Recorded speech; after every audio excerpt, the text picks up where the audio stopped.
Okay, so official good morning. Welcome to Metta Mondays. So I'd like to talk a little bit about, I guess, the challenges. Past couple of weeks, I've been looking at Metta in the context of Metta Jhana, in which case what we're doing is we're taking the Metta qualities as the object of focus and promoting that to the potential for some deeper levels of concentration.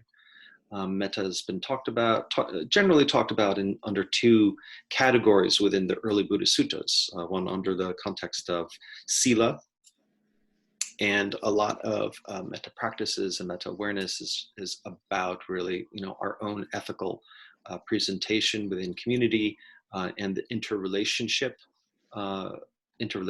that we have.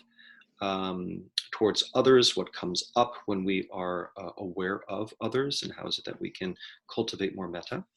The other category that it's talked about in the suttas is within the context of jhana. So again, that idea of taking the flavor of metta and allowing that to become a doorway into a deeper state of concentration. So as I was practicing this morning, just to be transparent, I was just having difficulties. My concentration was off, and it was just kind of a bit of a lead balloon. So I say that just for people that might be a little newer to the practice, that even after decades of practice, it's not like we sit down, ring the bell, and then it's all just Snow White singing and all birds show up and everything. I mean, there's still inherent challenges that come. As I'm sitting here and it's just like, wow, I'm attempting to do this practice and I feel like I'm brand new at this, well, it's a great opportunity to look at working with challenges. So there are ways that we could always open up towards whatever challenge arises and allow that to become a doorway back into the meditation, so to speak. So let's get into it. Here we go. So, working with challenges to Metta Jhana. So, cultivating metta. So, oftentimes people might start off by picturing a loved one, an animal, a mentor, a benefactor, an image, an idea, an awareness of something that has this strong positive association in order to kind of get the ball rolling, some sort of positive flavor, some sort of metta tone of kindness, goodwill, what have you. And then establishing the metta feeling in the body. So how is it that we can enter into and abide in? So when that takes place, then we move towards taking metta feeling as an object of focus. So we're attempting to train habits of promoting feelings of love and goodwill. So this is a little bit of a review from probably last week or the week before. So we're trying to generally recognize the pleasant quality of metta, meeting it with appreciative joy / metta, creating a positive feedback loop. Oh, there's some joy here, or some goodwill, or some metta qualities. As I'm aware of that, can I allow myself to appreciate that? That's a pleasant moment. Oh, that creates another moment of pleasant. I'm connected with that. I'm aware of it in a way that I appreciate it, which is another moment. So we're creating this positive feedback loop, which can potentially take on its own momentum and gather in intensity. So we're working towards cultivating metta sensations as piti. All right, so that's when we start to move into potentially into jhana direction. Piti, or rapture as it's defined sometimes. So that somatic expression of an energetic, positive hedonic tone. Yeah? So whenever there's that joyful quality that comes up, that's just has this energetic quality within the body. There's something particular about piti that is just very bodily based. Now then, what that flavor, how it expresses itself can be very different for different individuals, and actually from time to time. So it has a range. Sometimes it's effervescent, scintillating, undulating, but there's definitely this bodily feeling, the energetic quality to the emotive experience of it. Yeah? So that's kind of a little bit of the doorway in to the first stage of jhana. Howsoever, that's good work if you can get it. But for a lot of us, and in particular me today, a challenge is going to arise. It's not available. So what does that look like? Usually, it's the opposite of moving towards jhana or metta. Negative thoughts or negative emotions come up and just shut it down. So that's an interesting thing because it could point to a larger theme within ourselves as an individual. Do we have our own, are we coming up against our own limitations of positive affect? It's like for some of us, we might have this much capacity for the anger, fear, sadness flavors, but maybe only this much capacity for joy or acceptance or love. Yeah. So in which case, it's like, how is it that we can begin to stretch that out? How is that we can begin to get a little bit more elasticity and, promote a positive affect tolerance? Yeah. So there could be that theme for us, which is always good to work on to increase our capacity for joy. But also, maybe it's just what's taking place in the moment where there's just a lot of negative thoughts coming in, just blah, blah, blah, the he said, she said, the negative fantasy planning daydream that thus create some negative feeling states within the body too. So it's some combination of negative thoughts and emotions. So can we acknowledge the fuel of thoughts? Yeah. So when we have subtle thinking going on, that's creating this splash ripple effect. Yeah. The splash is in the thoughts, it's rippling out into the body. So can we just open up, turn towards, be aware of the thoughts? This is what I like to do. Talk about the dismissive label. All right. So rather than getting involved in the he said, she said, the narrative, the actual storyline, just break it down. So this is a little bit of the Vipassana that comes in as an aid. Oh, whatever it is that I see that's associated with thought, that's just seeing, come back into the body. Whatever is the auditory component, that's just hearing, come back into the body. So we're acknowledging the see and the hear of thoughts, but using a dismissive label. We're not going into them. We're not examining, exploring the activity of thought. We're just acknowledging that it is and that we're going in a different direction, back into the body. So the dismissive label, I think, is a help if we're having negative thoughts while attempting to cultivate the metta in the body. See, B, regard the unpleasant feel tone and apply compassion towards it. So when we come back into the body, well, what's present there? Probably the yuck, in whatever way that is, and however that expresses itself. Usually, whether it's the anger, fear, sadness, hopelessness, disgust, what have you, just come back into the body and just apply compassion to whatever it is that is unpleasant. Apply compassion to whatever is the flavor of discomfort or pain. Yeah. So compassion in this way, we're opening up and turning towards our unpleasant experience with kindness. So the more that we can lean into that activity, because, fundamentally, that's what's being asked to be done right now. How is it that we can bear witness to our experience? And if our experience is unpleasant, can we just bear witness to it with that kindness, compassion? So that compassion, that's quite literally a legit flavor of metta in the metta practice. It's one of the expressions of the Brahma Viharas. So metta, kindness, as well as compassion, and that's directed towards the unpleasant, directed towards the pleasant. That's the appreciative joy. And of course, the non-preference for any of our experiences being pleasant or unpleasant. Just that overall acceptance would be the equanimity. So compassion being a legit expression, boom, now we're back into the metta. Yeah? So we can lean into that pouring of the kindness towards the unpleasant experience. And what can happen is that can begin to gain momentum, and that can translate into a broader establishing of metta. Rather than maybe leaning into the kindness, into the joy, it can probably become a little bit more of a soulful, pleasant experience of that kindness leading into compassion. That compassion can then potentially lead into a deeper state of concentration as well. In which case we feel that that is beginning to go in that direction, then running some computer code, go to number 2, taking metta as the feeling, the metta feeling is the object of focus. And then we're back to here.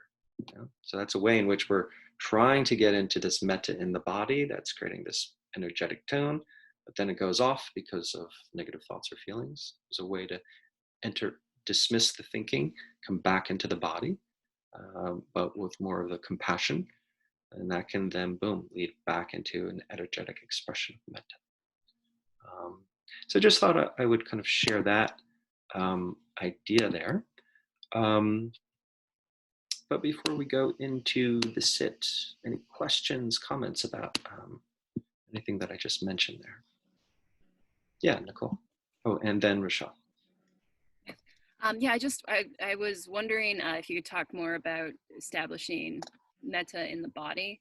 That's just kind of the positive feedback loop, feeling good, identifying which parts of the body that feel good, right? Mm-hmm. Mm-hmm. Yeah, but there's just that subtle difference in the beginning if there's the metta tone to it. So, I mean, if we can really lean into, if there's an appreciative joy of whatever is pleasant that's taking place, and that can be a way into creating that positive feedback loop. So yeah, if it's the appreciative joy quality, then that's a way of establishing, promoting the positive feedback loop. Yeah. So, and that appreciative joy of the feeling of kindness, metta, the appreciative joy of the feelings of equanimity, you know, as long as there's that appreciative joy quality, that helps to, you know, create another moment of pleasant, creating another moment of pleasant. Yeah. Okay. Yeah. Thank you. Sure. And Rochelle, you had? Yeah, excuse me. The dismissive labels, I wasn't sure that if you have thoughts get in the way and the dismissive labels to return to see, hear, feel. Is that literally that you say something in your mind to dismiss them? I wasn't sure what the dismissive labels were. Oh, sure. I guess prior to this, I wasn't, prior to that stage, I wasn't suggesting using a labeling process per se. But if we're, you know, just working bodily, and so just being aware of and relating to the sensations in the body and cultivating that attitude of kindness towards it. But then if the thoughts come, then I guess I was suggesting that it's available or an option to begin to use a labeling set just to kind of corral in our experience. So then in which case it's dismissively label, see and hear, come back into the body. So not necessarily labeling feel if you don't want, but just whenever it's like you're going off, then it's just label see whenever the images arise, label hear whenever the internal talk, but always come back to the home base of feel space or feel in, so to speak. Yeah. So it would be use the label of see, hear, feel to kind of get yourself back on track as opposed to spiraling off? Yes, but the only thing is there's the dismissive quality with the see and the hear in terms of I'm not going to hang out to go into a full Vipassana, observing the rise, the fall, the penetrating into seeing the disidentification of self into it. It's just more like oh yeah, I'm not going there. You know, dismissively labeling see and hear, and then just kind of returning back into the feel in space and just working exclusively there. So the main object is working within feel in, but when we travel out of that, then we just dismissively label our whatever content just so we can come back in. So it's kind of a very kind of flexible way of using the see, hear, feel to support it. Does that clarify? I think so. I keep kind of chuckling because when I saw dismissive labels, it sounded like, it would be like, go away, go away, or something, just dismissing it. It is kind of like that, but can we do that without like an aversive quality to it so that we're not just cultivating aversion or those things that underlie a dismissive type. Going back to you, Nicole, I think I might have lost the thought that I wanted to get back on. So there's the appreciative joy of the pleasant qualities. But if we're entering in and what there is unpleasant, and we're leaning into the compassionate response to what's taking place within the body, well, yeah, how can we have an appreciative joy of that if it's discomfort? So it's like if there's discomfort or some sort of emotive pain there, and we're just directing this compassionate response, the kindness and equanimity towards it, then we might begin to have a sense of an increase of that compassion, equanimity flavor. In which case, we might begin to experience a diminishing of the subjective experience of dukkha, or a sense of relief. Now then, within that, can we appreciate that relief quality, or appreciate some of the easing of the discontent that's happening? And that might be a way to have an appreciation of that. Or the general increase of equanimity. Can we appreciate the increased equanimity? That might also kind of flip the experience a bit too. Just the sheer appreciation. I was it was interesting. I usually go into a metta practice by that hack of summoning the mentor, the positive image, and generate metta that way. It's I find it more difficult to go through the back door, if you will, and just kind of have that feel good quality. I was working on that. It was really interesting. Of course, Shinzen Young does similar practices where it's just purely feel good, and I've been trying to work on that as well. But it's really hard to generate in and of itself. So I like the appreciative quality just as this I don't know, this animated force or this entity, so to speak. So sure. So again, so even in the little didactic I showed, like even in that first step there, you can use whatever object that you would like to think of. So family member, pet, friend, loved one, mentor, benefactor, and so you can always go back to that as well. Yeah. Thank you, Mike. Great. All right, good. Excellent questions. Thank you, everybody. So let's get into a sit then.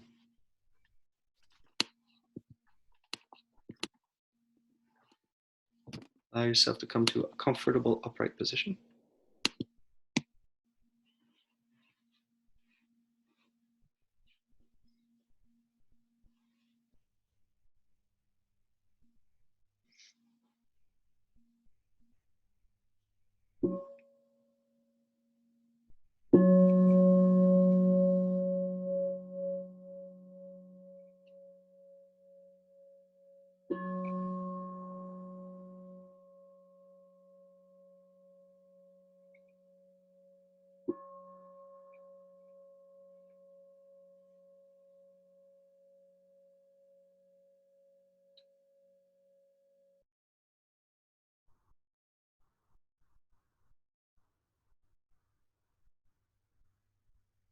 Allow yourself to straighten up and settle in.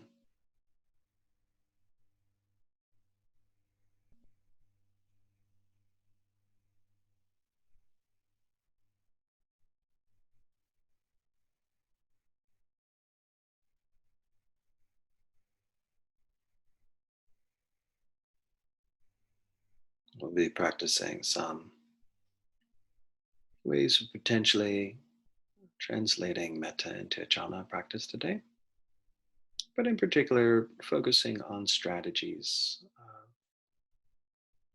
of whatever challenges may arise. So we'll start off with a few minutes of simple contact with breath to cultivate some shamatha, some concentration.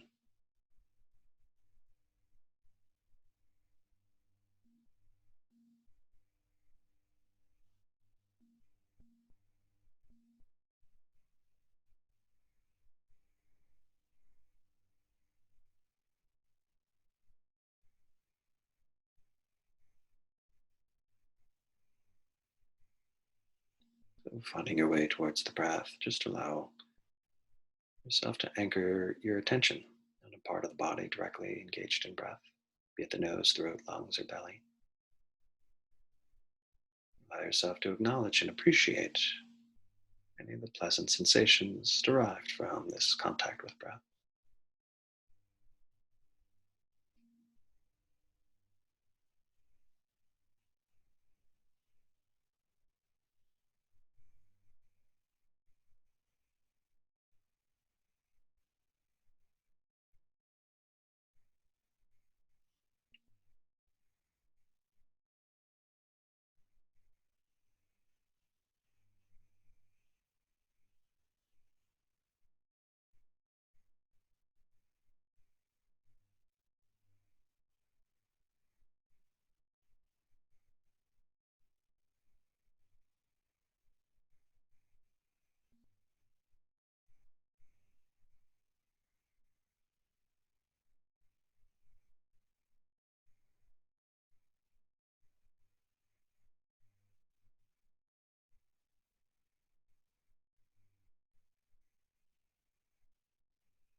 So leaning into the pleasant tones associated with breath.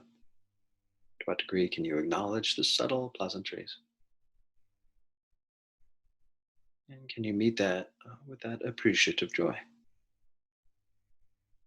There's an awareness and an allowing yourself to feel the pleasant quality, allowing yourself to enjoy the pleasant quality.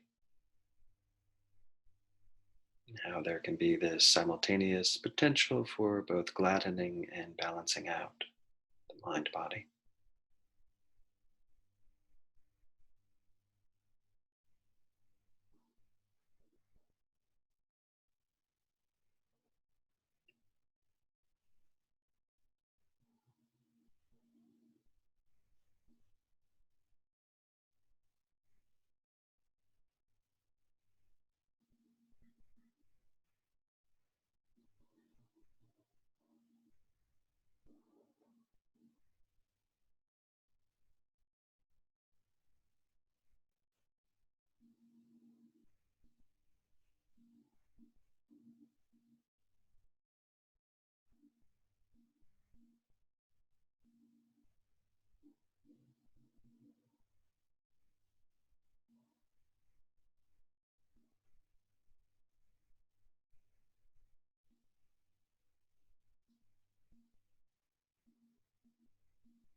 Okay, good. So entering into the metta piece. If you like, you can start off with a more traditional early Buddhist practice of bringing to mind, envisioning a loved one, a teacher, a benefactor, a pet, somebody for whom it is easy for you to have some positive um, response. Some feelings of goodwill, love, kindness can easily come up. If that's something that works for you, then please you can begin that process. If that is not necessarily a way that you would like to approach the metta, but just allow yourself to enter into acknowledging the pleasantness, the kindness that may be available in the body, then please do so.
Whether you are aware of the image of the loved one, teacher, mentor, benefactor, pet, or just entering into the general feel-good space within the body. Just allow yourself to be aware of whatever somatic experiences, bodily sensations of kindness, goodwill, love, whatever metta-based feel-good flavors arise in the body. Just allow yourself to be aware of that. It can be subtle, it could be fleeting, that's perfectly fine. But as you are aware of it, can you meet it with this appreciative joy? Appreciating its presence for as long as it wants to be there, not holding on. But sometimes just by being aware of and appreciating the pleasant, that may create another moment of pleasant and amplify whatever that primary feeling is of kindness, goodwill, love, equanimity. If that's available, allow yourself to potentially begin to cultivate this positive feedback loop within the body.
So, to whatever degree you're able to, just be aware of the generated feelings of kindness, compassion, goodwill, equanimity, or appreciative joy of whatever general feel good is taking place.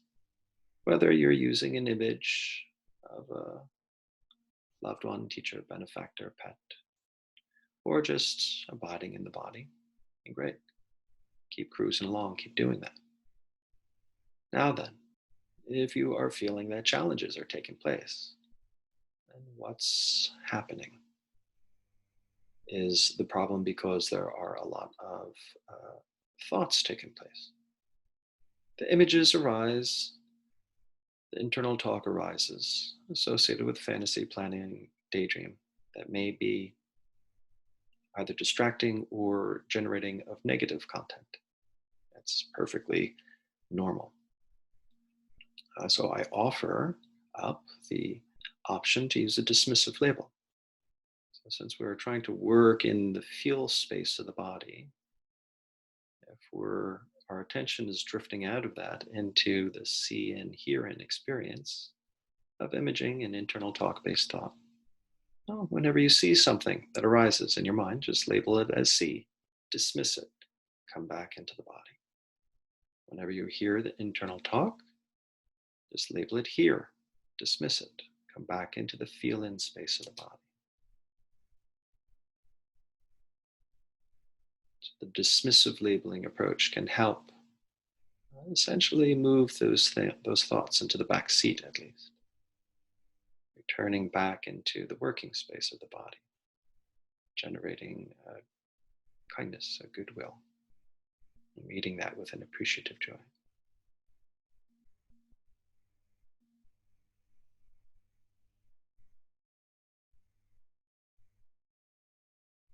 Now then, if we come back into the feeling space of the body and the primary experience is unpleasant, some unpleasant emotions may be abiding in the body. That's perfectly normal and natural as well. Can we contact that directly? And in our contacting, can we open up and turn the kindness towards it? Can we open up and turn the acceptance towards it? This translates into having a compassionate response to the unpleasant, a compassionate response to the pain held. This translates into increasing our potential capacity for equanimity with the unpleasant. Can we lean into the compassionate and equanimous response to whatever's unpleasant in the body? And those are legitimate flavors of the Brahma Viharas, the overall metta practice.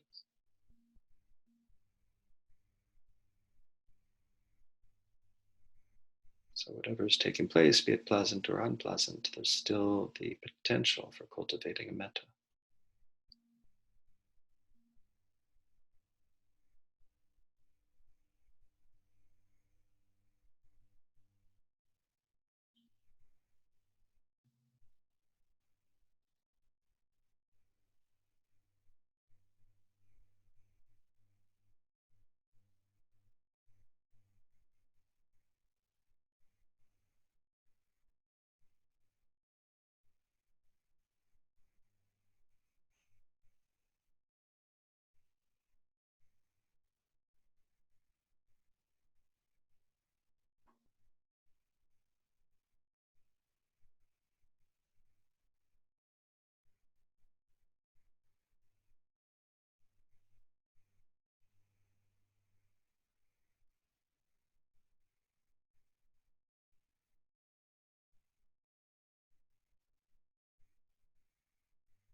If we're working with the pleasant, and we're able to meet it with an appreciative joy, that may create this positive feedback loop of this metta that translates into a deeper concentrated state that has that potential joyful piti.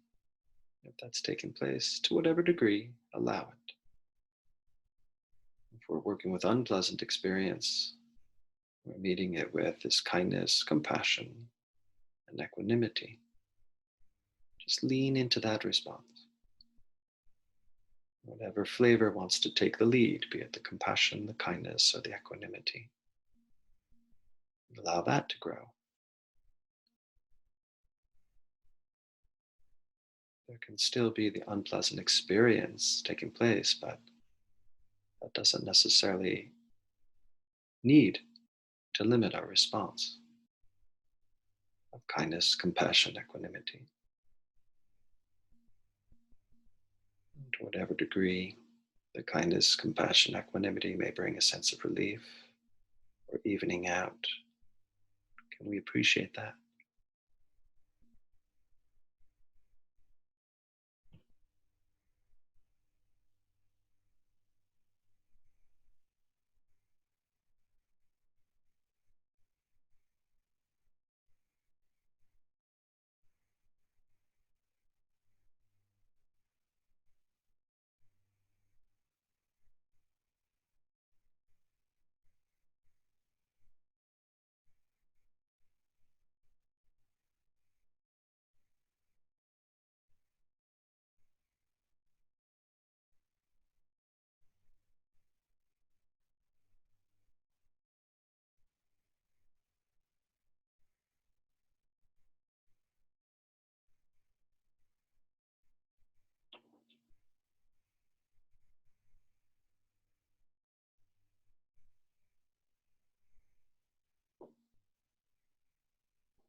whatever degree any of these particular flavors of the Brahma Viharas, be it kindness, appreciative joy, compassion, or equanimity, are available. Just attune your awareness, as though the spotlight of awareness, you're just shining the flashlight on a particular detail of your experience. Or shining the spotlight of awareness on that particular flavor of the Brahma Viharas. Give full permission for that to grow, expand, increase, if it wants to. Allow yourself to just permit, allow, be aware of any and all of the bodily expressions of that sensation. Permitting, allowing, letting that take the lead.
At any time, if you feel you need to go back to the beginning, that's perfectly fine. It's always appropriate to start again, if that's what nature is asking us to do. We'll pick up where we left off or start from the beginning, rebuilding that connection. That's okay.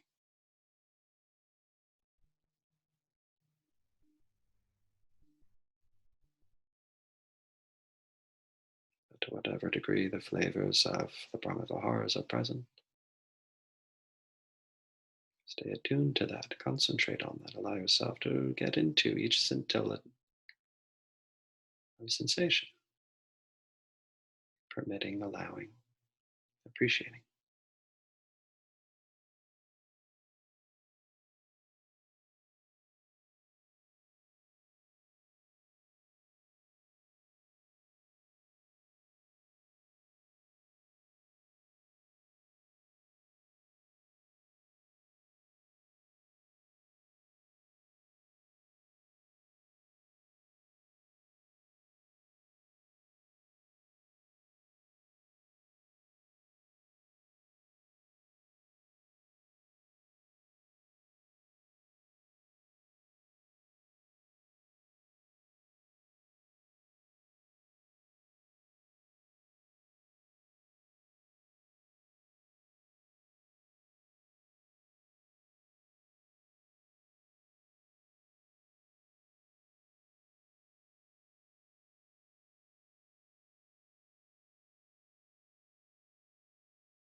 Okay, good.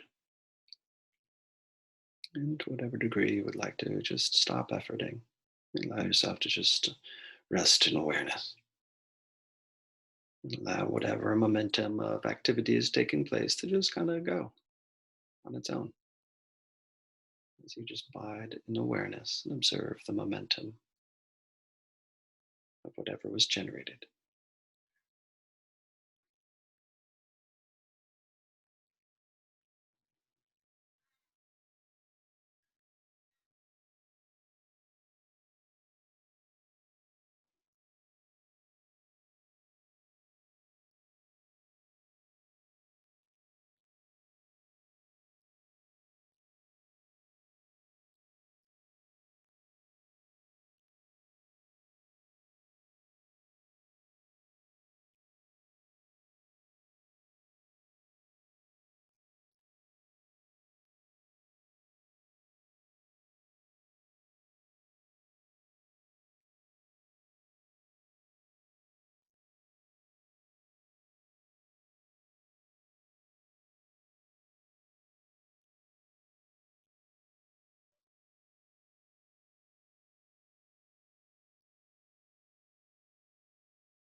at ease, everybody.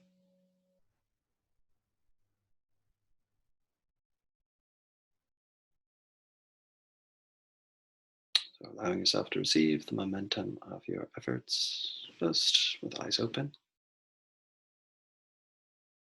So, what did you notice? What did you observe? What was relevant for you? Feel free to just unmute and manifest.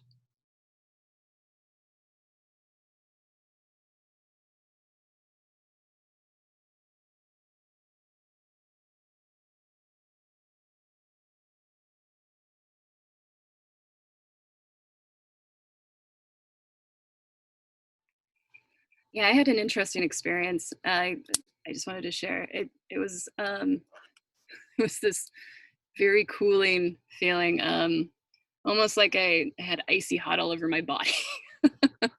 um, yeah, I think by virtue of the fact that I'm coming off a really good weekend, I got some camping in over the weekend, um, and I've been coasting on that, and that's definitely contributed to be able to, I don't know, channel the meta feeling.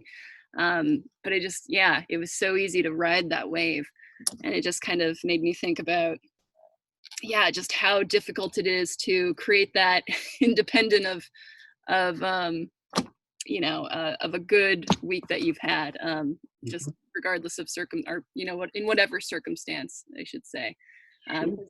Last week I had a very, challenging weekend, and meta was scarce. It's like, desert country. But yeah, so it was really nice to just be able to soak into that, and to know that it's always available, in the corners. Good. Well done. Okay, if I ask you a couple questions about it? Sure. So going back to your first detailed report about the icy hot sensation, can you talk a little bit more about that? Well, it was just kind of recognizing. I went in through it through the loved one, and it was just immediately caught fire, and then I could feel it just kind of expanding in the body. So I was kind of going through the labeling set of local, global, and then until it reached a full body state. And it just, I don't know, it was just this, I could feel it even now. It was just really cooling. I mean, I can't describe it any more than like putting icy hot, if you're congested on your chest. Yeah, just kind of, it was really interesting. I've never really had that, that feeling before. I mean, I've definitely tasted the flavors of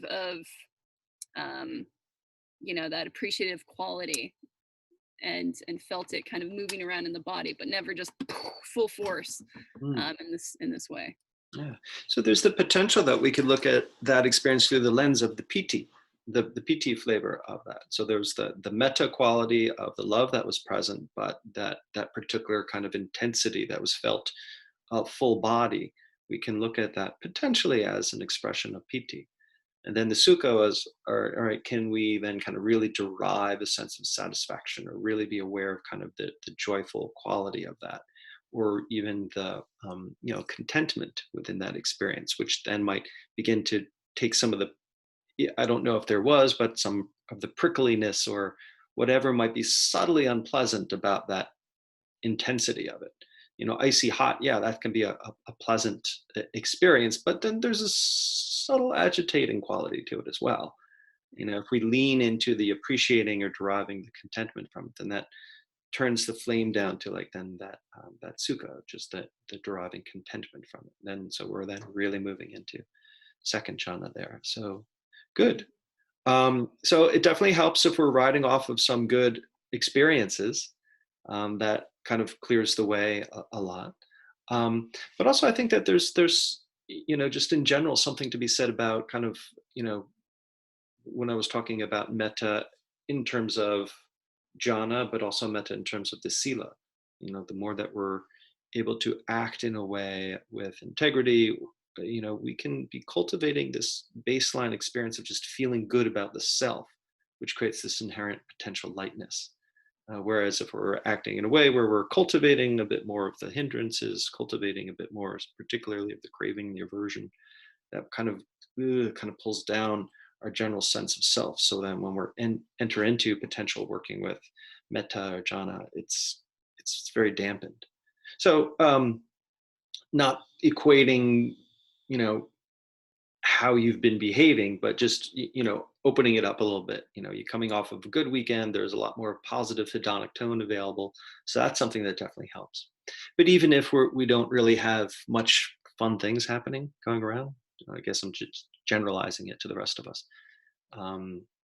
Still that there's a way that we can ride off of a positive feeling. It's just like kind of there's that reward we get for cultivating our own internal integrity as well. So that helps. Or if not, then just have a fun camping weekend, and that opens the door. Yeah, exactly. And I did feel at the same time, because I have been struggling with metta lately, just for the last month or so, and so there's a part of me that was like aware, like, wow, where have you guys been? The floodgates are just open, and what have I just been stocking up? And this is the time. Like, come on, guys, we gotta find a more even way to dole this out. But I was also really aware of the fact that, like, the lack and just that the bottom could fall out at any time, I guess to say.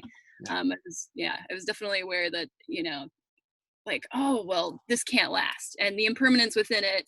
And then immediately if on cue, like, oh, a twinge in my back, that, and kind of redirecting, like I'm being tested, so to speak, and waiting for again the bottom to fall out. So I was definitely aware of that, which was interesting, within the overwhelming like metta flow. I'm like, so yeah. Oh, good. Yeah. The when we start to kind of play around with jhana, especially in the early stages, it's like, beginning to ride a bike. It's just like, it's like so many things kind of come together to get that balance going. And then boom, it's like something easily can come and knock us down, which is perfectly fine. What that does is that increases our discernment of these subtle experiences that are influencing. So that there's a little bit of that doubt. There's a little bit of the awareness of, oh, this is impermanent, but there might be a little bit of doubt within that too. And then a physiological discomfort arises. And yeah, it's all good. Good. Yeah. Oh, and still with any of that doubt, meeting it with that equanimity, physical discomfort, meeting it with the equanimity. When in doubt, the equanimity, that's the great stabilizer, so to speak. Very cool. Good. We're at the top of the hour, but I just want to make space if anybody else wants to check in on something before we go. I just want to say quickly, I feel like this particular practice feels like it's very good for me. Like it has this sort of like almost like medicinal quality to my general like aversive sort of nature. So it's like I really appreciate it. So thank you. Oh, good. Good. Yeah. Yeah. For those of us who are naturally aversive based, it's good. Kind of recalibrates things a lot. Yeah, it's good to kind of undo it on this very like microscopic level of the body. It feels like a good place to do it. So yeah. Good. So what do you mean by you're doing it on a microscopic level on the body? Well, it's like generally when I would think of metta, you think more in terms of bigger, like you wish this person well or that person well, but it's not so much of like this very particular present time subtle experience in the body. It just feels like you're taking it to a very small level, and it feels like that is a good place for it to start kind of growing. Yeah, expanding. Absolutely. Good. Yeah, if we can just establish it on that small level, then it can definitely potentially grow from there. Yeah. Good. I'm glad that you're finding it helpful in general. Yeah. It does have a medicinal quality. Yeah? One of the depictions of the Buddha is the medicine Buddha. Yeah. Good medicine being brought to the world. Okay, very cool. But yeah, definitely. I get a little bit of that feeling. but it's not like better medicine. It just has a healing effect. So I appreciate it. Good. Yeah. All right, thank you. This has been very helpful for me as well, having this discussion with everybody here. So thank you for that. Okay, let us listen to the bell, and we'll wrap things up. By the merits of these acts and other such virtues, may we attain the liberation for the benefit of all beings. We bow before those who have come before us on the path, and before those who will come after us.